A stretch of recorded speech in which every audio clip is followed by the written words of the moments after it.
నీ ప్రజలైన వారిని సమకూర్చున్నారు. ప్రభువా, ఈ దినంలో మాకు ఇచ్చిన సహవాసంకై నీకు వందనాలు. ప్రభువా, ఈ సమయంలో నీ దాసులు నిలబడుతుండగా నీ యొక్క వాక్కులు మాకు అనుగ్రహించండి. మాకు అవసరమైన మాటలు మాకు అందజేసి మీరు మహిమ పొందమని నీ సన్నిధిలో ప్రార్థిస్తున్నాం. ఇక్కడ మీరు ఏర్పరచుకున్న ప్రతి బిడ్డని మీ చేతులకు అప్పగించుకున్నాం. ప్రభువా, గతించిన నాలుగులో మీరు చేస్తూ వచ్చిన ప్రతి మేలు ఉపకారములకై నీకు వందనాలు చెల్లించుకున్నాం. సంవత్సరములు జరుగుతుండగా నీ కార్యములు నూతనపరచని, సంవత్సరములు జరుగుతుండగా దాన్ని తెలియజేయమని మా పితరులు ఎలాగ ప్రార్థించినారో మేము ప్రభువా నీ సన్నిధిలో సాగడానికి మాకు ఇచ్చిన సమయానికై మిమ్మల్ని స్తుతిస్తూ, ప్రభువా ఈ సమయంలో చేరువచ్చిన ప్రియ బిడ్డలందరిని బట్టి, ప్రభువా నీ దాసులను బట్టి మిమ్మల్ని స్తుతిస్తూ మాకు కావలసిన వర్తమానం దయచేయండి. ఆకాశం నుండి నీ యొక్క మా ప్రభువా ధ్వని కలిగిన మాటలు మాకు వినిపింపజేసి మీరు మహిమ పొందమని ప్రభువా నీ పాదాలకు అప్పగించుకుంటూ, శారీరకంగా మా బలహీనతలన్నింటిలో నీ పునరుద్ధారణ శక్తిని దయచేసి మీరు మహిమ పొందమని మాకు ఇచ్చిన ఈ సమయానికై మిమ్మల్ని స్తుతిస్తూ, ప్రభువా ఇక్కడ మీరు నిలబెట్టుకున్న మీ దాసులను బట్టి మిమ్మల్ని స్తుతిస్తూ కనపరుస్తూ, ఎవరి కాలంలో ఆ బిడ్డల్ని మింకను బలపరిచి ప్రభువా నీ కార్యం జరిగించి మీరు మహిమ పొందమని ప్రభువా మా తండ్రి నీ కృపగల మీ దయగల హస్తానికి అప్పగించుకుంటూ ప్రభు రక్షకుడైన యేసు నామమున ప్రార్థించి వేడుకున్నాము తండ్రి, ఆమేన్. హబక్కూకు 3వ అధ్యాయం 2వ వచనం. యెహోవా సంవత్సరం జరుగుతుండగా నీ కార్యము నూతనపరచును. ఆ రీతిగా మరి కుంచనపల్లి బేతనీయ ప్రార్థనా మందిరం యొక్క అనుభవంలో 29 సంవత్సరాల యొక్క అనుభవం మరి సంఘానికి దేవుడు అనుగ్రహించాడు. అలాగ మరి పాత సంఘాల్లో కుంచనపల్లి కూడా ఒక సంఘం, తాడేపల్లి, కుంచనపల్లి, ఇట్లా అనేక స్థలాల్లో మరి దేవుని కార్యములు ప్రారంభించబడి దేవుడు చక్కగా సంఘాలను ఆస్వాదించిన అనుభవం కలిగేదిగా ఉంటాం. అలాగన మరి కుంచనపల్లిలో పూర్వం నుండి మరి పరిచర్యను ఎరుగుదమో, మరి ఎంతో క్లిష్టమైన పరిస్థితుల్లో మరి ఈ ప్రాంతంలో ఈ కుంచనపల్లి గ్రామంలో పరిచర్య జరుగుతూ వచ్చింది. పూర్వ దినాల్లో ఎంతోమంది పాత విశ్వాసులు ఎంతో దైవికంగా ఆధ్యాత్మికంగా వారు మరి ఎదుగుచూ అలాగున ఎన్నో బలమైన కార్యములు ఈ కుంచనపల్లి సంఘము ద్వారా దేవుడు జరిగిస్తూ వచ్చాడు. అలాగున కొంతమంది సేవకులు ఇంకా కొంతమంది సహోదరులు ఈ మందిర విషయమై ఎంతో భారము కలిగి బాధ్యత కలిగి ఎంతో చక్కగా పరిచర్య జరిగిస్తూ, అలాగే డెవలప్మెంట్ మందిరం చక్కగా ఎక్స్టెన్షను, ఇవన్నీ కూడా దేవుడు తన దాసులను బలంగా వాడుకొని ఆయా సమయాల్లో కార్యములు జరిగిస్తూ వచ్చాడు. దాన్ని బట్టి దేవునికి ఎంతో వందనస్తులమై ఉంటున్నాం. ప్రస్తుతం మరి బెంజమిన్ మోజెస్, మర్సీ జాస్పర్ వారిద్దరూ ఇక్కడ సేవకులకై రీసెంట్గా ఈ మధ్య కాలంలో వారు పంపబడినారు.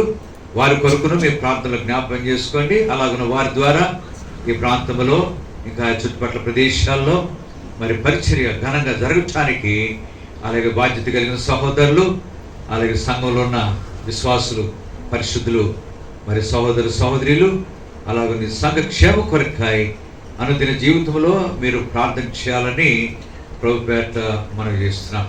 అలాగున రాబోయే దినాల్లో ఇంకా ఈ సంఘము క్షేమాభివృద్ధి పొంది అనేక ఆత్మలు, క్రొత్త ఆత్మలు సంఘంలో చేర్చబడి సంఘము ఆశీర్వాదకరమైన అనుభవంలో మహిమగల సంఘముగా ప్రభు రాకడ కొరకై సిద్ధపడాలి అనేది మన ప్రార్థనగా ఉండాలి. అలాగున మరి ఈ విషయాలన్నింటిలో కూడా మీరు ప్రార్థన చేయాలని ప్రభు పేరిట మనం చేస్తున్నాం. అలాగున మరి ఈ దినం వార్షికోత్సవ కృతజ్ఞత కూడిక ఏర్పాటు చేయబడింది. దేవుడు మంచి వాతావరణాన్ని కూడా దయచేసినాడు. మరి అనేకులు ఆయా స్థలాల నుంచి దైవ సేవకులు, దేవుని ప్రజలు చేరే ధన్యత దేవుడు అనుగ్రహించిన వాడుకుంటున్నాం. మరి ఇప్పుడు మనం చదువుకున్న వాక్యములో యెహోవా సంవత్సరము జరుగుతుండగా నీ కార్యము నూతనపరచు. అలాగే ఈ దినాల్లో అనేక స్థలాల్లో వార్షికోత్సవ మరి కృతజ్ఞత కూడికలు జరుగుతున్నాయి. జూలై మాసము ఆగస్టు 1 తారీఖున మరి తాడేపల్లి, మానికొండ, కుంచనపల్లి, గుంటుపల్లి, బేతేల్ వర్క్షాప్ బేతేల్లో మరి వార్షికోత్సవ కృతజ్ఞత కూడికలు జరిగేవిగా ఉంటున్నాయి. అలాగే మార్చి నెలలో కూడా అనేక స్థలాల మందిరాల యొక్క వార్షికోత్సవ కృతజ్ఞత కూడికలు జరుగుతుంటాయి. అలాగే జూలై మాసం ఆగస్టు 1 తారీఖున ఈ కూడికలు జరిగేవిగా ఉంటాయి. అలాగున ఇప్పుడు కుంజరపల్లి మందిరం యొక్క అనుభవంలో దేవుడు మరి యొక్క నూతన సంవత్సరాన్ని కిరీటముగా ధరింపజేసిన సందర్భం. సంవత్సరాలు జరిగే కొలది దేవుని కార్యము ఏమవ్వాలంటే నూతనపరచబడాలి. అలాగే అభివృద్ధి, సంఘం అభివృద్ధి పొందాలి, క్షేమాభివృద్ధి పొందాలి, ప్రభు రాకడ కొరకై మహిమగల సంఘముగా, అలాగే పరిశుద్ధ సంఘముగా సిద్ధపడాలి. అలాగున అందుకనే మరి ఒకవేళ సంఘం చిన్నదైనప్పటికీ మరి దేవుడు ప్రభు ఒక చక్కటి మాట సెలవిచ్చారు. ప్రభు సెలవిచ్చిన మాట ఏంటంటే లోక 12:32లో లోక 12:32 చిన్న మంద భయపడుకుడి, మీకు రాజ్యం అనుగ్రహించటకు మీ తండ్రికి కనుక చిన్న మంద భయపడుకుడి అనే మాట చాలా ప్రాముఖ్యమైనది. అలాగున సంఘం కొద్దిగా ఉన్నప్పటికీ మరి ఎంత చక్కటి ఆశీర్వాదకరమైన మరి ఎంతో నిర్భయమైన మాటను ప్రభు అనుగ్రహించిన వారు ఉన్నారు. భయపడకము, మరి మీకు రాజ్యం అనుగ్రహించడానికి మీ తండ్రికి ఇష్టమాయను అనే మాటను బట్టి మనం ఎంతో ధైర్యం తెచ్చుకుని అలాగన ముందుకు సాగిపోవాలి. సంఘము ప్రభు రాకడ కొరకై యోగ్యమైన సంఘముగా, మహిమగల సంఘముగా సిద్ధపడాలి. ఆ రీతిగా సిద్ధపట్టు కొరకై ఈరోజు మనం బేతనీలో కూర్చున్నాం. బేతనీ యొక్క అనుభవం మనం కలిగి ఉండాలి. బేతనీ యొక్క అనుభవం, ఈరోజు బేతనీ యొక్క అనుభవం మనం జ్ఞాపకం చేసుకుందాం. ఎక్కడికి వెళ్ళినా ఆ మందిరం యొక్క అనుభవాన్ని మనం ధ్యానం చేస్తుంటాం. శనివారం తాడేపల్లిలో బేర్షెబా అనుభవాన్ని ధ్యానం చేశాం. అలాగే ఆదివారం సాయంకాలం మానికొండలో హోరేబు యొక్క అనుభవాన్ని ధ్యానం చేశాం. ఈరోజు మరి ఇక్కడ బేతనీ అనగా మరి కుంచినపల్లిలో బేతనీ యొక్క అనుభవాన్ని మనం ధ్యానం చేయబోతున్నాం. అలాగున దేవుని మందిరములు పేరు పెట్టబడిన తర్వాత ఆ మందిరం యొక్క శ్రేష్టమైన ఆధ్యాత్మిక అనుభవాలు ఆ సంఘంలోని వారేమి, ఆ సంఘానికి వచ్చే ప్రతి ఒక్కరూ కలిగి ఉండడం ద్వారా క్షేమాభివృద్ధి పొందే అనుభవం కలిగేదిగా ఉంటాం. అలాగున మరి బేతనీ యొక్క అనుభవం ఏంటి అనే విషయాన్ని మరి క్లుప్తంగా దేవుని వాక్యములో కొన్ని విషయాల్లో మనం ధ్యానం చేద్దాం. బేతనీ యొక్క అనుభవం చూడండి. లూకాసు వార్త 10వ అధ్యాయం, లూకాసు వార్త 10వ అధ్యాయం, లూకాసు వార్త 10వ అధ్యాయం 41వ వచనం. క్రొత్త నిబంధనలో పేజ్ నంబర్ 62, పేజ్ నంబర్ 62. లూకాసు వార్త 10వ అధ్యాయం 41వ వచనం. చివరి మాట అవసరమైనది ఒక్కటే, అవసరమైనది ఒక్కటే. ఈ మాట యేసు ప్రభువు వారు మార్తతో సెలవిచ్చిన వారు అనుకుంటున్నారు. మార్త ఆమె అనేకమైన పనుల గురించి విచారం కలిగి తొందరపడతా ఉంది. యేసు ప్రభువు వారు ఆ గ్రామానికి వచ్చారు, బేతనీ గ్రామానికి. వచ్చినప్పుడు అక్కడ ఇద్దరు సహోదరులు మరియా, మార్త, వారిద్దరూ మరి యేసు ప్రభు వారు వచ్చినప్పుడు ఉన్నారు.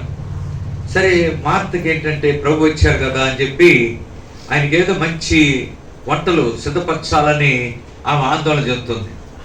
మరి ఆ చింత లేదు. మరి ఏం చేస్తుందంటే యేసు ప్రభు వారి దగ్గర కూర్చొని ఆయన పాదాల దగ్గర ఆయన బోధ వింటా ఉంది, ఆయన మాటలు, ఆయన బోధ వింటా ఉంది. మార్త ఏమో కలవరపడతా ఉంది. అయ్యో, యేసు ప్రభు ఇంత ప్రయాసతో వస్తే గ్రామానికి, మా ఇంటికి ఆయనకి ఏదో ఒకటి ఏర్పాటు చేయాలా, మంచిగా సిద్ధపరిచి ఆయనకి పెట్టాలి అన్న ఆలోచనలో మార్త ఉన్నది. అయితే ప్రభు మార్తతో ఏమన్నారంటే 41వ వచనంలో, అందుకు ప్రభు మార్తా మార్తా, నువ్వు అనేకమైన పనుల గురించి విచారము కలిగి తొందరపడుచున్నావు, కానీ అవసరమైనది ఒకటే, అవసరమైనది ఒకటే. కనుక అవసరమైనది మరియా ఏర్పరచుకున్నది, ఆమె ధన్యురాలు అని ప్రభు ఆమెతో సెలవిచ్చాడు. కనుక ఈరోజు బేతనీ యొక్క అనుభవం మరి అవసరమైనది అనే మాట మనం ధ్యానం చేయబోతున్నాం. అవసరమైనది. అయితే మూల భాషలో అవసరమైనది ఒక్కటే అనే మాట 2 అని ఉంటుంది. మూల భాషలో రెండులో ఏం రాయబడిందంటే, అనేక ప్రాచీన ప్రతులలో అవసరమైనవి కొన్నియే అనే పాఠాంతరం. అవసరమైనవి కొన్ని. ఏంటి అవసరమైనవి? ఇందాక ఇద్దరు సహోదరులు ప్రార్థన చేశారు. ముందు వాక్యం చెప్పకముందు ఇద్దరు సహోదరులు ప్రార్థన చేశారు. ఆ సహోదరులు ప్రార్థనలో వారిద్దరు పలికిన మాటలు ఏదంటే, ప్రభువా, నీ దాసుల ద్వారా అవసరమైన మాటలు మాకు దయచేయి. అవసరమైన మాటలు మాకు దయచేయి. నిజమే, ఈ దినాల్లో బేతనీ యొక్క శ్రేష్టమైన ఆధ్యాత్మిక అనుభవం ఏంటంటే అవసరమైనవి. బేతనీ యొక్క అనుభవం అవసరమైనవి కొన్నియే. ఏంటి ఆ కొన్ని అవసరమైనవి ఏంటో 7 సంగతులు బైబిల్లో మనము ధ్యానం చేద్దాం. అవసరమైన 7. ఈ దినాల్లో దేవుని ప్రజలు క్షేమాభివృద్ధి పొందటానికి, సంఘాలు ఆస్వాదించబడటానికి, మహిమగల సంఘముగా ప్రభు రాకడ కొరకై సిద్ధపడటానికి, ఎల్లప్పుడూ ఆశీర్వాదకరమైన సంఘము కొనసాగటానికి అవసరమైన లక్షణాలను కలిగిన సంఘముగా ఉండాలి. అవసరమైనవి ఏంటి అని 7 సంగతులు బైబిల్లో మనము జ్ఞాపకం చేసుకుందాం, ధ్యానం చేద్దాం. అవసరమైనవి మన జీవితాల్లో కలిగి ఉంటే మనం మేలు పొందేవారు ఉంటాం. మన జీవితాలతో ఆస్వాదించబడేవిగా ఉంటున్నాయి. వ్యక్తిగతంగా, కుటుంబాలుగా, సంఘాలు దేవుడు జ్ఞాపకం చేసుకుని వర్తిలు చేసే అనుభవం మనం కలిగిన వారు ఉంటాం. అలాగన అవసరమైనవి ఏంటో మన జీవితంలో మనం జ్ఞాపకం చేసుకోవాలి. మొదటి చూడండి, 1వ రాజులు 8వ అధ్యాయం. 1వ రాజులు 8వ అధ్యాయం 59వ వచనం. 1వ రాజులు 8వ అధ్యాయం 1వ రాజులు 8వ అధ్యాయం 59వ వచనం. పాత నిబంధనలో 288. పాత నిబంధనలో పేజ్ నంబర్ 288. 59వ వచనం. ఆయన తన దాసుడనైన నా కార్యమును, ఇశ్రాయేలీయులకు తన జనుల కార్యమును అవసరము చొప్పున ఎల్లప్పుడూ నిర్వహించినట్లుగా నేను యెహోవా ఎదుట విన్నపము చేసిన ఈ మాటలు రేయింబగలు మన దేవుడైన యెహోవా సన్నిధిని కనుక అవసరము చొప్పున నేను యెహోవా ఎదుట విన్నపము చేశాను. దీన్ని బట్టి అవసరమైనవి కొన్నియే అనే మాట మరి మూల భాషలో చూశాం. అవసరమైన వాటిలో మొదటిది, అవసరమైనది, అన్నిటికంటే ప్రాముఖ్యమైన అవసరమైనది ఏంటంటే ప్రార్థన. విన్నపము చేశాను, ప్రార్థన చేశాను అనే మాట భక్తుడు వ్రాసిన వారు ఉంటున్నాడు. అవసరమైన వాటిలో మొదటిది ఏదంటే ప్రార్థన. మనందరికీ తెలుసు అవసరమైన వాటిలో అన్నిటికంటే అవసరమైనది ఏంటి? ప్రార్థన. ఈ దినాల్లో ప్రార్థన అనేది చాలా అవసరంగా ఉంటుంది. అనేకమైన అవసరతలు ఉన్నాయి, అనేకమైన సమస్యలు ఉన్నాయి, అనేకమైన కావలసిన పరిస్థితులు అనేకంగా ఉంటున్నవి. వీటన్నిటి కొరకై మనము ప్రార్థన చేసే అనుభవం మనం కలిగిన వారు ఉండాలి. యేసు ప్రభువును శిష్యులు అడిగారు, ప్రభువా మేమెందుకు ఆ దయ్యాన్ని వెళ్ళగొట్టలేకపోయాం? ప్రభు ఒకే మాట చెప్పినాడు, ఇది ప్రార్థన వల్లనే గాని మరి దేని వల్లనో సాధ్యం. కనుక ప్రార్థన వల్లనే ప్రతి దాని కొరకై, ప్రతి అవసరత కొరకై మనము ప్రార్థన చేసే అనుభవం మనం కలిగిన వారికి ఉండాలి. ఈ దినాల్లో వ్యక్తిగతంగా, కుటుంబాలుగా, సంఘపరముగా ఎక్కువగా మనము ప్రార్థనా జీవితాన్ని కలిగి ఉండాలి. ఒక మాటలో చెప్పాలంటే ఈ దినాలు ఏ దినాలు ఇవి? చెడ్డ దినాలు. చెడ్డ దినాల్లో ఏది అవసరం మనకి? ప్రార్థన ఎంతైనా అవసరం. ప్రార్థన అనేది ప్రతి దాని కొరకాయి. అందుకని ప్రార్థన బైబిల్ గురించి బైబిల్ ఒక మాట ఉంది, ఫిలిప్పి 4:6లో దేనిని గూర్చి చింతపడకుడు కానీ ప్రతి విషయంలో ప్రార్థన విజ్ఞాపన చేత కృతజ్ఞతాపూర్వకంగా మీ విన్నపములు దేవునికి తెలియజేయండి. అప్పుడు సమస్త జ్ఞానమునకు మించిన దేవుని సమాధానము మీ హృదయములకును మీ తలపులకును ఏమైంటుంది? కావలి. కనుక సమాధానం మీ తలపులకును మీ హృదయములకును కావలి ఉండేదిగా ఉంటుంది. కనుక ప్రియులారా, ఈ దినాల్లో సంఘ క్షేమాభివృద్ధి కొరకై వ్యక్తిగతంగా, కుటుంబ అవసరతల కొరకు ప్రార్థించే అనుభవం మనం కలిగి ఉంటున్నాం. ప్రార్థన చాలా అవసరంగా ఉంటుంది. అనేకమైన పరిస్థితులు ప్రభు రాకడలో చాలా గలిబిలి గందరగోళమైన పరిస్థితులు, అసమాధానకరమైన అసంతృప్తికరమైన పరిస్థితులు అనేకంగా ఏర్పడేవిగా ఉంటున్నవి. ఎన్నో ఇబ్బందికరమైన పరిస్థితులు ఉన్నవి. అలాగే సంఘము అభివృద్ధి పొందుట కొరకై ప్రార్థన ఎంతైనా అవసరంగా ఉంటుంది. అందుకని ప్రభు పదే హెచ్చరిక చేస్తూ ఏమని హెచ్చరిక చేశాడు? శోధనలో ప్రవేశించుకున్నట్లు మెలకువగా ఉండి ప్రార్థన చేయి. తర్వాత విసుగక నిత్యము ప్రార్థన చేయండి. తెస్సలోనికే పత్రికలో 5వ అధ్యాయంలో ఉంది, ఎడతెగక ప్రార్థన చేయుడి. అలాగున ప్రార్థన ప్రభు అనేక రీతిలుగా హెచ్చరించిన ప్రకారం, అలాగే భక్తులు, అపొస్తలులైన పౌలు, ఇంకా అనేక మంది మరి యేసు ప్రభు యొక్క శిష్యులు, వారందరూ కూడా ప్రార్థనకు ప్రాముఖ్యత, ప్రార్థనకు ప్రాధాన్యత వారు ఇచ్చిన వారు ఉన్నారు. కనుక అవసరమైన వాటిలో మొదటి అవసరం ఏది? ప్రార్థన. కనుక ఎంతగా ప్రార్థన చేస్తే అంతగా కార్యములు, బలమైన కార్యములు జరిగేవిగా ఉంటున్నాయి. ఏదైనా చూడండి, మీరు అనుభవపూర్వకంగా చాలా మంది చెప్పిన మాటలను బట్టి చూస్తే దేవుని కృప వలన ప్రార్థన ద్వారా ఇవన్నీ జరిగాయి. ప్రార్థన ద్వారా, దేవునికి ప్రార్థన చేయడం ద్వారా వాతావరణం, మంచి వాతావరణం ఇచ్చినాడు. ప్రార్థన ద్వారా సంఘం అభివృద్ధి పొందింది. ప్రార్థన ద్వారా అనారోగ్య పరిస్థితుల్లో స్వస్థత వచ్చింది. ప్రార్థన ద్వారా ఈ సమస్య తొలగిపోయింది. ప్రార్థన ద్వారా ఈ గొప్ప కార్యములు మాకు జరిగినవిగా ఉంటున్నవి అని చెప్పి అనేకులు తెలియజేసేవారు ఉంటున్నారు. కనుక ప్రియులారా, వీలైనంత వరకు ప్రభు సమయం ఇచ్చిన కొలది ఎక్కువగా దేనిలో గడుపుదాం? ప్రార్థనలు. ప్రభు పగలంతా ఆయా పట్టణాల్లో, గ్రామాల్లో సంచరిస్తూ సాయంకాలమైనందున ఆయన ఒలీవల కొండకి వెళ్ళి అక్కడ దేవునితో, తండ్రితో గడుపుతూ వచ్చాడు. ఆయన ఎప్పుడు రాత్రంతా ఆయన ప్రార్థనలో, తర్వాత ఇంకా పెద్దల కన్నులు లేచి చాలా చీకటి ఉండగానే అరణ్య ప్రదేశమునకు వెళ్ళి అక్కడ ప్రార్థనలో గడుపుచుండెను. పగలంతానేమో పట్టణాల్లో, ఆయా ప్రదేశాల్లో సంచరిస్తూ ప్రభు తన కార్యాలు జరిగిస్తూ, మరి మిగతా సమయం అంతా కూడా ఎక్కువగా దేంట్లో గడుపుతూ వచ్చినాడు? ప్రభు ప్రార్థనలో గడుపుతూ వచ్చినాడు. కనుక ప్రియులారా, అలాంటి ప్రార్థనా జీవితాన్ని, అందుకని మనందరికి తెలిసిన వాక్యం ఒకటి ఉంది, ఫిబ్రవరి 5:7 ఏముంది అక్కడ? శరీరధారి అయిన దినములలో మహారోదనముతోనూ కన్నీళ్లతోనూ తను మరణం నుండి రక్షింపగలవని ప్రార్థనలు, యాచనలు సమర్పించి భయభక్తులు కలిగి ఉందని ఆయన అంగీకరింపబడారు.